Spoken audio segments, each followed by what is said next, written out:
ওই ডাক্তার রহমানকে পাঠিয়েছি আমি ওই রফিক কাজীর বাড়ি আমার বিয়ের প্রস্তাব নিয়ে, কিন্তু এখনো তো রফিক কাজী ফিরে এলো না। আমার হৃদয়ে লেগেছে রূপের নেশা। ওই গোড়াইকে আমি যেমন করেই হোক চাই চাই।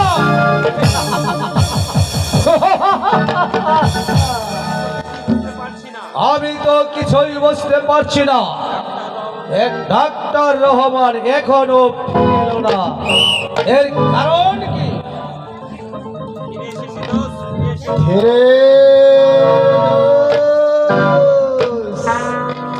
আমি ফিরে এসেছি। এসো এসো মাই ডিয়ার ফ্রেন্ড। বলো বলো দোস্ত, বলো। আমি রফিক কাজীর বাড়ি গিয়েছিলাম, তারপর আমি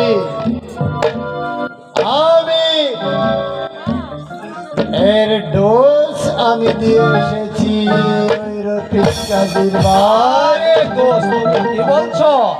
ওই রফিক কাজীর ভাই খালেককে এমন ঔষধ আমি দিয়ে এসেছি, ওই সুরের দ্বারা আস্তে আস্তে আস্তে ধীরে ধীরে কাজ করবে।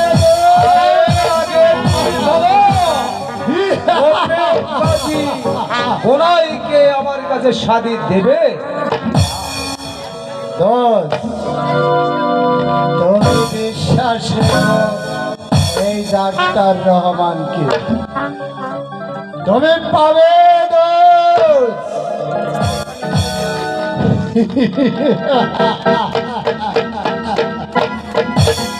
সে ব্যবস্থা আমি করে এসেছি। তুমি তো আমার জানের দোষ, তাই না? তোমার জন্য আমি এই তামাম পৃথিবীটাও এনে দিতে পারি। আমি ইচ্ছে করলে ওই আকাশের চাঁদ ধরে নেও আমি তোমাকে দিতে পারি। আমি তো তোমার প্রাণের দোষ, তাই না? চেয়ারম্যান দলতে ওই গোনায়ের ছোট ভাই আমি 48 নম্বর সুই দিয়ে ইংলিশন পুশ করে এসেছি। এই তো দেখো কিছুক্ষণের মধ্যে আমাদের বৈঠকখানায় ওই গোনায়ের ভাই শ্বশুর শ্বশুর করে আসছে।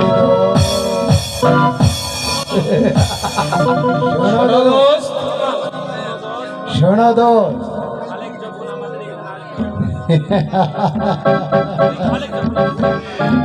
ওই খালেক যখন আমাদের এখানে আসবে তখন দোস্ত ওকে একটু লাল পানি খাওয়াতে হবে, আর কিছু বাইজি ডেকে এনে ওকে একটু আনন্দ দিতে হবে। সেইটার ব্যবস্থা করে দে। আর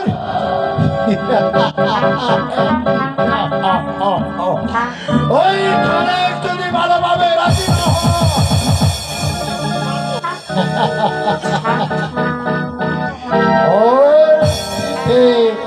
এমন চাবুকের আঘাত মারবে, চাবুকের আঘাতে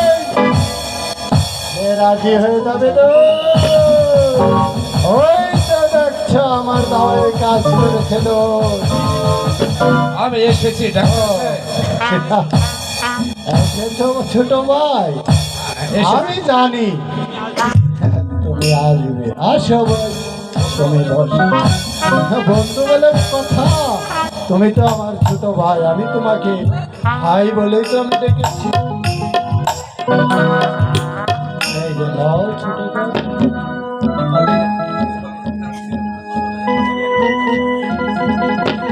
শুনুন ডাক্তার সাহেব, আজকে আলাম আমাকে কেন আমাকে কেন আসতে বলেছেন? হ্যাঁ, এত ব্যস্ত হচ্ছে কেন ডোজ? সবাই তো একটু ডোজ দিয়েছি।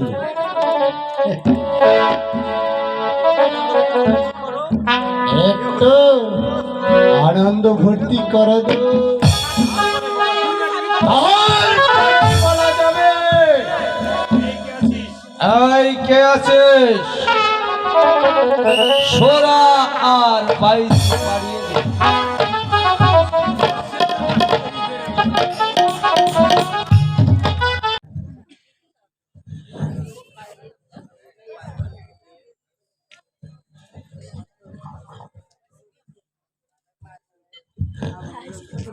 হ্যালো,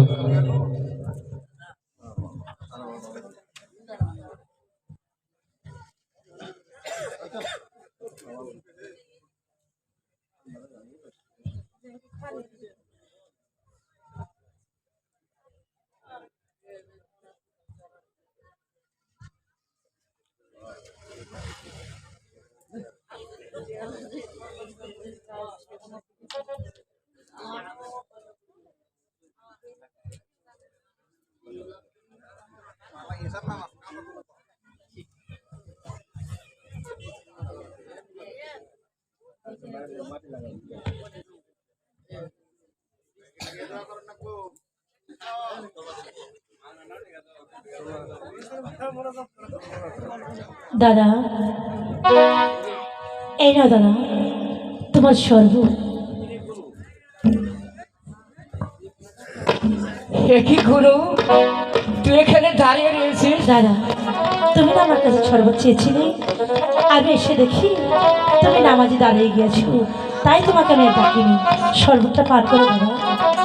গুরু বোন, দে তুই আমাকে সর্বত্র দে।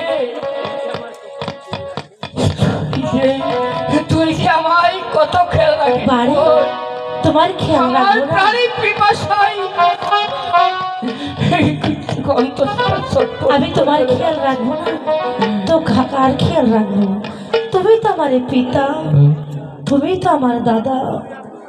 তুমি এবার শরবতটা পান করো দাদা।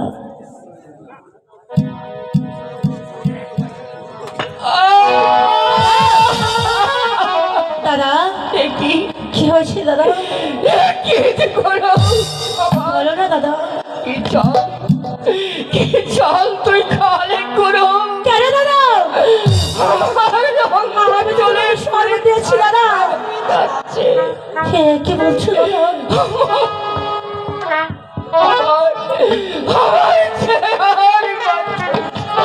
দাদা, কোথায় কষ্ট হচ্ছে দাদা? বলো না দাদা, তোমার আমার খুব কষ্ট হচ্ছে দাদা। দাদা,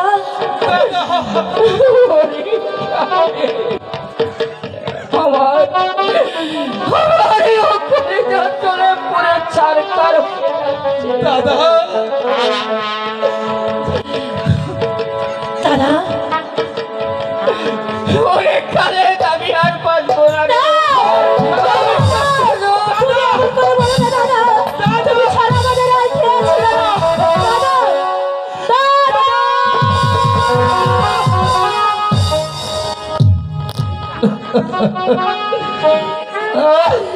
দাদা, কি করবো দাদা?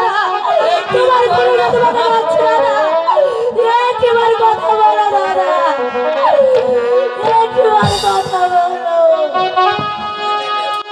দাদা কথা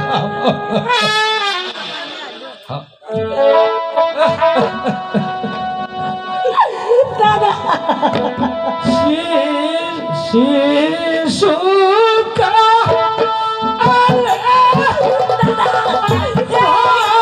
একবার কথা বলো।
মাস কত হয়ে গেছে আমরা ছয়টি ভাই ছিলাম। চলে গেতে গেতে 3 ভাই আমাদের মাছ থেকে আমার মাছ থেকে চলে গেছে।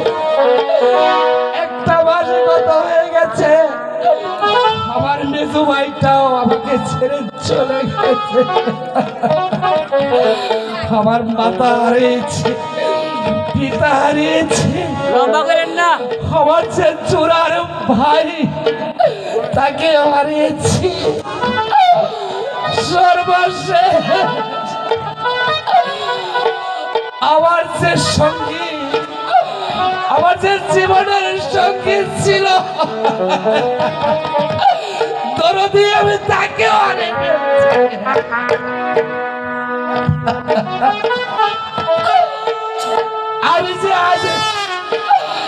আমি আজ ভবের এতিম হয়ে গেলাম। আমরা দুটি বোন, আমাদের মাথার উপর কোনো ছায়া রইল না দরদি।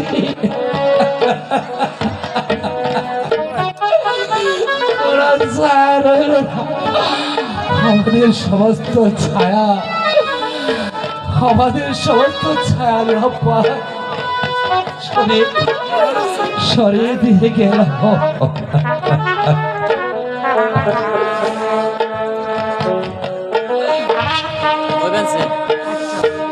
ওরে বোনগুলো,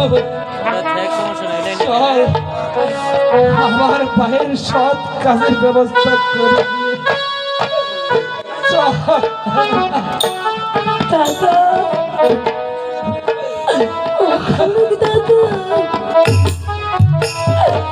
তুমি বলতে পারো দাদা, কে আমাকে শুধু বলো, কে আমাকে খাওয়িয়ে দিবে? এই পৃথিবীর মায়া ছেড়ে আমাদের পিতার সমতুল্য দাদা আমাদের ছেড়ে চলে গেল। আমরা কারো ছাড়া গিয়ে বেড়াবো দাদা? এই বাবা সংসারে আমাদের আপনি বলতে দেখে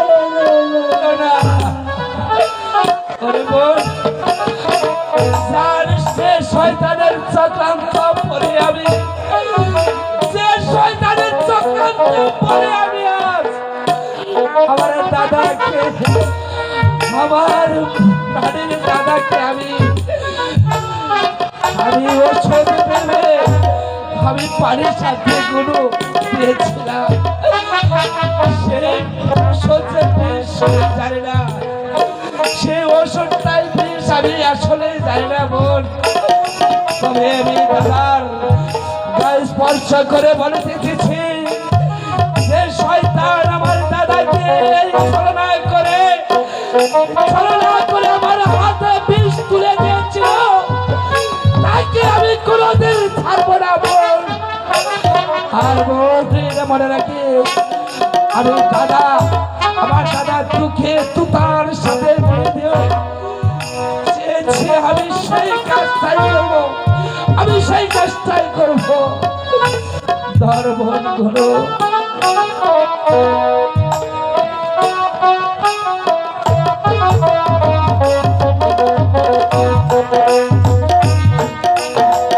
হ্যালো, আমাদের কোনাবাড়ি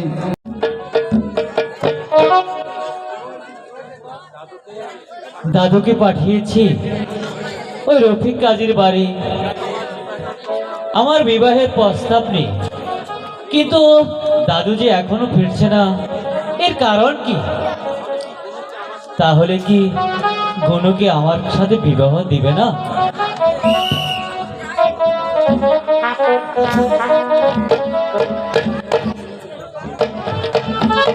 না, কই দাদু তো এখন এলো না। দাদু, দাদু, আরে ও দাদু, দাদু, দাদু, তুমি এসেছো দাদু? হ্যাঁ দাদু ভাই। দাদু, দাদু, অনেক দূরের পথ দাদু ভাই, এখানে বসে দাদু। আসতে আসতে আমার মাজাটা গেছে দাদু ভাই। ঠিক আছে দাদু ভাই, তাহলে বলো কি খবর? ঘনুকে কি আমার সাথে বিবাহ দেবে? দাদু ভাই কাজী সাহেব কি রাজি আছে? এই এই এই দিবে মানে এই 1000 বার দেবে, এই 100 বার দেবে। এই আমার দাদু ভাইয়ের মতো পোলার সাথে এই দেশে কোন সারা মেয়ে দেয় না? দাদু, আমি দাদু ভাই দাদু, একেবারে বিয়ের 3 তারিখ ধার্য করে এসেছি দাদু ভাই। দাদু, দাদু, দাদু, এই বলে দাও। তুমি করেছো কি? সত্যি বলছো দাদু? হ্যাঁ দাদু ভাই। দাদু,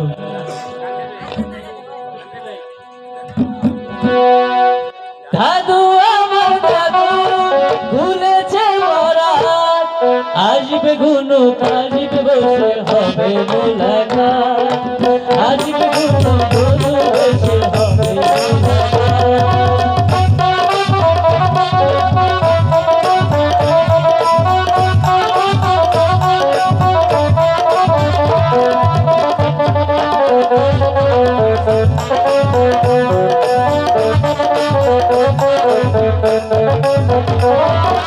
দাদু আমার দাদু ভুলেছে বরাত, আসবে গুনু বসে হবে মোলাকাত, আসবে গুনু বসে হবে মোলাকাত। দাদু, হ্যাঁ বলো দাদু ভাই। আমার যে আর সহ্য হচ্ছে না দাদু। সহ্য হবেই না দাদু ভাই। দাদু, কবে কবে কখন তুমি বিয়ের তারিখ ঠিক করে আসবে? আরে ওই শালা ওই মাঘ মাসের 25 তারিখ রোজ বুধবার ওই তোমার বিবাহের 3 তারিখ ধার্য করা হয়েছে দাদু ভাই। কি বলে যে আমি তোমাকে ধন্যবাদ দেব দাদু, আমি ভেবে পাচ্ছি না।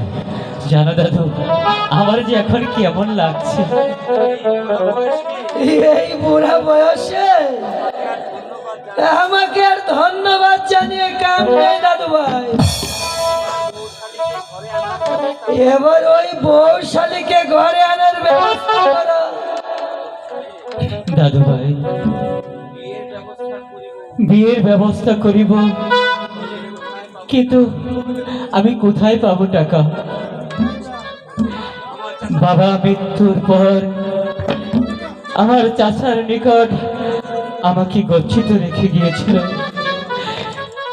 গিয়েছিল আমার 9 লক্ষ টাকার জমিদারি, কিন্তু চাচা যে আমাকে কোনোভাবে সুনজরে দেখছে না।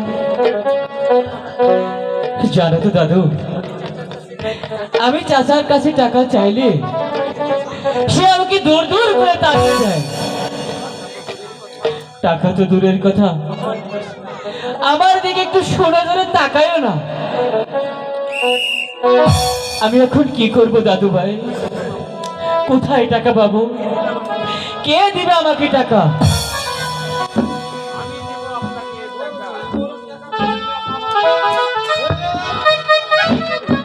কে কে দিবে আমাকে এত টাকা?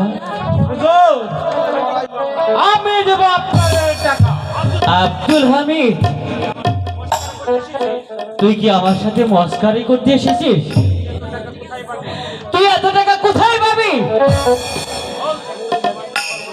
তুই একজন সামান্য কর্মচারী হয়ে তুই এত টাকা কোথায় পাবি?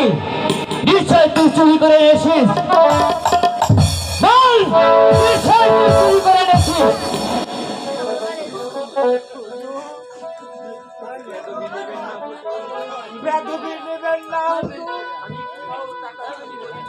আমি কোথাও টাকা চুরি করিনি। হ্যালো, আমি 30 বছর আপনার বাড়ির চাকরি করি। আমি অল্প অল্প করে টাকা জমেছিলাম হুজুর। তাহলে আমি সেই টাকা আপনার বিয়ার জন্য এনেছি হুজুর। আমাকে শুধু শুধু মারলেন হুজুর। ওরে আব্দুল হামিদ, তুই যে এত বড় মহৎ আমি যে বুঝতে পারি না রে ভাই। তুই আমাকে ক্ষমা করে দিস আব্দুল হামিদ, তুই আমাকে ক্ষমা করে দিস। হুজুর,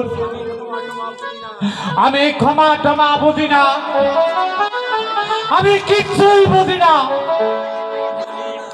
আপনি হলেন আমার মাতার মনিব, তাই আমার ওই মনিবের জন্য আমি হাসতে হাসতে আমার জীবন, তাতে আমার কোনো দুঃখ থাকবে না। শুধু শুধু আমার এই টাকাগুলো আব্দুল হামিদ, আমি তোমার কাছে চিরঋণী হয়ে গেলাম। আব্দুল হামিদ, ঠিক আছে আব্দুল হামিদ, তুমি একটা কাজ করো, তুমি ভালো একজন মেতরানি এনে তুমি বাড়িঘরটি পরিষ্কারের ব্যবস্থা করো। এখন চলো, আমাদেরকে বিয়ের বাজার সদাই করতে হবে, আর তুমি তুমি আমার সাথে বিয়ের বরযাত্রী হয়ে যাবে। বুঝতে পেরেছো আব্দুল হামিদ? দাদু, তাহলে চলো।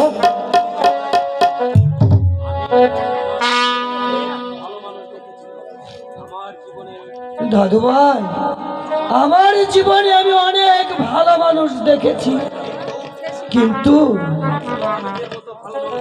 কিন্তু এই আব্দুল হামিদের মতো ভালো মানুষ আমি কোনোদিন দেখিনি।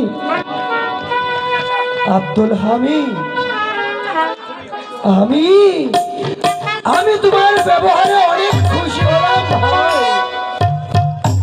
তুমি তুমি সারা জীবন বেঁচে থাকো ভাই, তোমাকে ধন্যবাদ।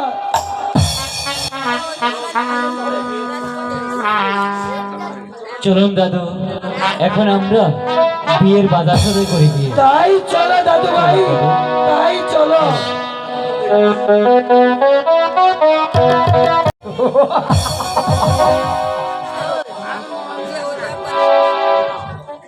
আমি কিছুই বুঝতে পারলাম না,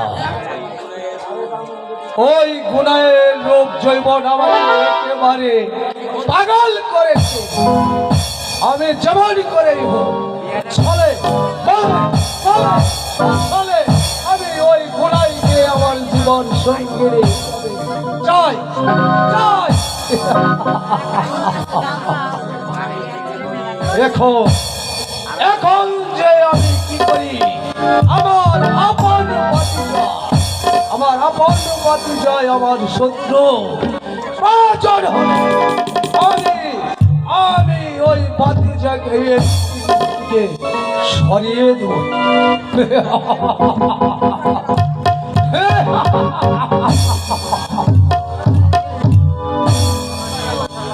ডাক্তার রহমানকে পাঠালো, কেউ পারল না। তাহলে ওই গুনার জায়গায় কি আমার সারা জীবন থাকতে হবে? কই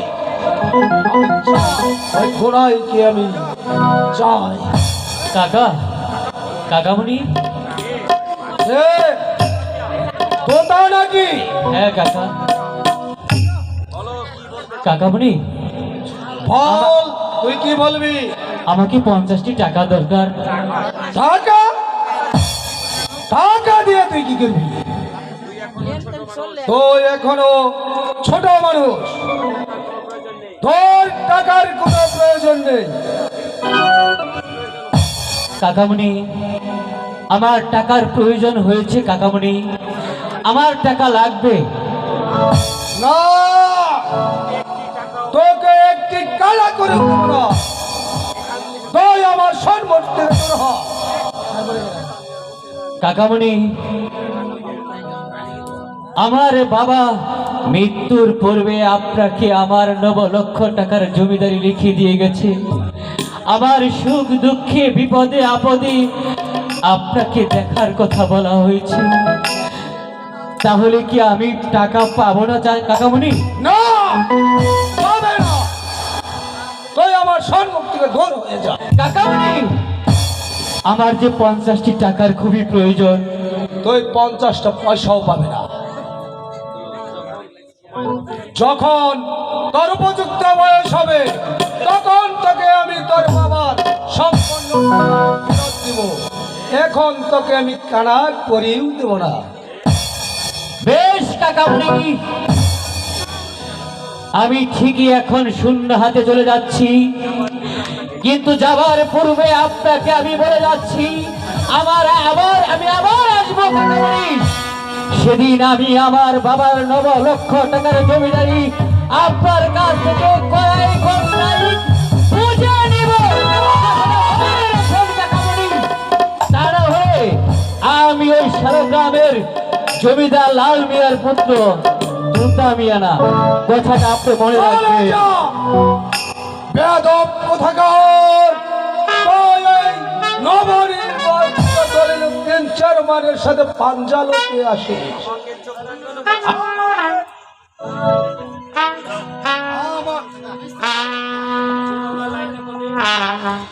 হ্যালো, আমাকে ভয় দেখানো হচ্ছে? সামান্য তালা পোকা হয়ে আমি হলাম আমি হলাম 9 লক্ষ টাকার মালিক খলিল উদ্দিন চেয়ারম্যান।